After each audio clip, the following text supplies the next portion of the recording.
महानगरपालिका आणि शहर वाहतूक शाखा यांच्या संयुक्त विद्यमाने आज राम मंदिर परिसरातील रस्त्यावर व मंदिर परिसरात उभे असलेल्या अनधिकृत चारचाकी व दुचाकी रिक्षा असे वाहनधारकांविरुद्ध सकाळी कारवाई करण्यात आली। यामध्ये एकूण 10 वाहनधारकांविरुद्ध कारवाई करून त्यापैकी 2 गाड्या जप्त करण्यात आल्या व इतर वाहनांना ऑनलाईन जायमुख्यावर दंड ठोठावण्यात आला आहे। या मोहिमेचे या भागातील सर्वच नागरिकांनी स्वागत केले। महानगरपालिकेने आझाद चौक ते राम मंदिर, किरारपुरा ते रोशन गेट असा सिमेंट काँक्रीटचा रस्ता तयार केला, परंतु काही नागरिकांनी त्यांच्या चारचाकी, 2 चाकी रिक्षा लोडिंग व इतर भंगार गाड्या मंदिरा परिसरातील रोडवर पार्क करत होते। याबाबत महानगरपालिका झोन क्रमांक 3 च्या वतीने वेळोवेळी या नागरिकांना सूचना करण्यात आल्या। उभे वाहनांमुळे या ठिकाणी कचरा देखील साचत होता, शिवाय पार्किंगवरून आणि रस्ता अरुंद झाल्याने भांडण देखील व्हायचे। याबाबत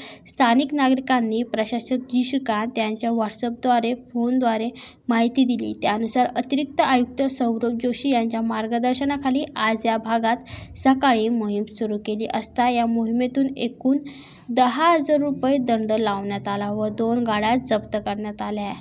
या कारवाईत डिव्हायडरवर ठेवण्यात आलेले जुने वॉशिंग मशीन, फ्रीज, 3 पत्रे, लाकडी गाड्या व लाकडी बदल्या इत्यादी साहित्य जप्त करण्यात आले व तो परिसर स्वच्छ करण्यात आला। सदरील कारवाई सौरभ जोशी यांच्या मार्गदर्शनाखाली सहाय्यक पोलीस आयुक्त अशोक थोरात यांच्या विभागाचे पोलीस निरीक्षक अमोल देवकर, उप आयुक्त मंगेश देवरे, झोन ऑफिसर नईम अन्सारी, अतिक्रमण निरीक्षक युसुफ शेख, सय्यद जमशेद व वाहतूक विभागाचे पोलीस कर्मचारी, जिन्सी पोलीस स्टेशनचे कर्मचारी यांनी पार पाडले।